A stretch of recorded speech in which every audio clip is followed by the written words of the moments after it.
Oya, mambo vipi wa Bongoland? Unajua kuna aka ka trend cha sasa hivi ambapo kwenye kila jitihada za jeshi la polisi ama labda jeshi la wananchi au kiongozi fulani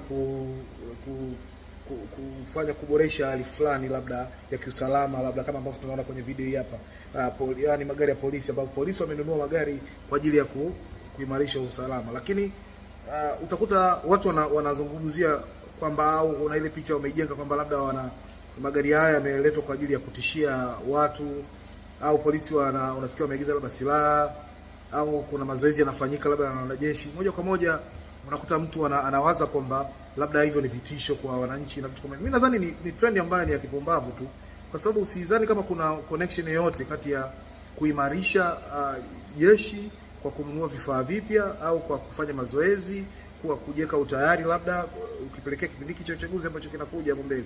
Watu wamekuwa na ile dhana kwamba labda wanatishiwa wao kama wananchi. Mimi nadhani ni mambo tu ya kishamba na haijakaa sawa sawa.